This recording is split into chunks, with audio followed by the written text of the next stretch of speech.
చిన్నదిగా కనిపించే దోమ కానీ అది ఎవరిని కరవాలో కూడా ఎంచుకుంటుందనేది మీకు తెలుసా? అవును, ఇది నిజం. దోమలకి కూడా ఒక రకమైన టేస్ట్ ఉంటుంది. ఎవరి రక్తం తాగాలి, ఎవరిని కరవాలి అన్నది అవి యాదృచ్ఛికంగా నిర్ణయించవు. మనకు అనిపించేది ఏమిటంటే దోమలు ఎవరినైనా కరుస్తాయని. కానీ శాస్త్రవేత్తలు చెబుతున్నది మాత్రం భిన్నంగా ఉంది.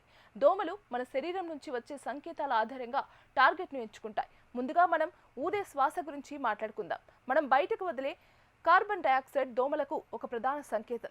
ఎవరైతే ఎక్కువగా కార్బన్ డయాక్సైడ్ విడుదల చేస్తారో వారి వైపు దోమలు ఎక్కువగా ఆకర్షితమవుతాయి. అందుకే పెద్దవాళ్లను లేదా ఎక్కువగా శ్వాస తీసుకునే వారిని దోమలు ఎక్కువగా కరిచే అవకాశం ఉంది. ఇక శరీర ఉష్ణోగ్రత కూడా ఒక ముఖ్య కారణం. మన శరీరం వేడిగా ఉంటే దోమలకు అది స్పష్టమైన సిగ్నల్. అక్కడ రక్తం సులభంగా దొరుకుతుందని అవి గుర్తిస్తాయి. అందుకే వ్యాయామం చేసిన తర్వాత లేదా చెమట పట్టిన సమయంలో దోమలు ఎక్కువగా కరవడం గమనించవచ్చు.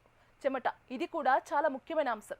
చెమటలో ఉండే లాక్టిక్ యాసిడ్ వంటి రసాయనాలు దోమలను ఆకర్షిస్తాయి. ఎవరికైతే చెమట ఎక్కువగా వస్తుందో వారిని దోమలు టార్గెట్ చేసే అవకాశము అంతే ఎక్కువ. ఇక చాలా మందికి ఆశ్చర్యం కలిగించే విషయం బ్లడ్ గ్రూప్. కొన్ని పరిశోధనలు చెబుతున్నాయి ఓ బ్లడ్ గ్రూప్ ఉన్న వారిని దోమలు ఎక్కువగా ఇష్టపడతాయని. అంటే అదే ప్రాంతంలో ఉన్నప్పటికీ ఒకరిని ఎక్కువగా మరొకరిని తక్కువగా కరవడానికి ఇది ఒక కారణం. అలాగే మన చర్మం నుంచి వచ్చే వాసన కూడా కీలకం. ప్రతి వ్యక్తి శరీర వాసన వేరు. ఆ వాసనలోని కొన్ని రసాయనాలు దోమలకు ఆకర్షణీయంగా ఉంటాయి. అందుకే కొంతమందిని మాత్రమే ఎక్కువగా కరవడం మనం గమనిస్తుంటాం. ఇక దుస్తులు కూడా ఒక కారణంగా మారవచ్చు. గాఢ రంగుల దుస్తులు వేడి ఎక్కువగా గ్రహిస్తాయి. దాంతో దోమలకు అవి సులభంగా కనిపించే టార్గెట్ అవుతాయి. ఇలా చూస్తే దోమ కాటు అనేది యాదృచ్ఛికం కాదు, పూర్తిగా శాస్త్రీయ కారణాలతో జరిగే ప్రక్రియ. కానీ ఈ విషయం తెలిసినా మనం జాగ్రత్తలు తీసుకోకపోతే ప్రమాదం తప్పదు. ఎందుకంటే ఈ చిన్న దోమలే డెంగ్యూ, మలేరియా, చికెన్ గున్యా వంటి తీవ్రమైన వ్యాధులను వ్యాప్తి చేస్తాయి. అందుకే మనం తీసుకోవాల్సిన జాగ్రత్తలు చాలా కీలకం. ఇంటి చుట్టూ నీరు నిల్వ ఉండకుండా చూడాలి.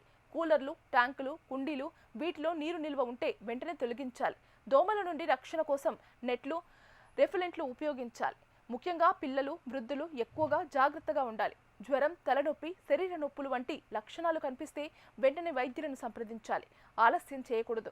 చివరిగా ఒక్క విషయం గుర్తుంచుకోవాలి. దోమలు చిన్నవి అయినా వాటి ప్రభావం పెద్దది. అవి ఎవరిని కరవాలో ఎంచుకుంటాయి. కానీ మనం మాత్రం జాగ్రత్తలు ఎంచుకోవాలి. అప్రమత్తంగా ఉండండి, ఆరోగ్యంగా ఉండండి.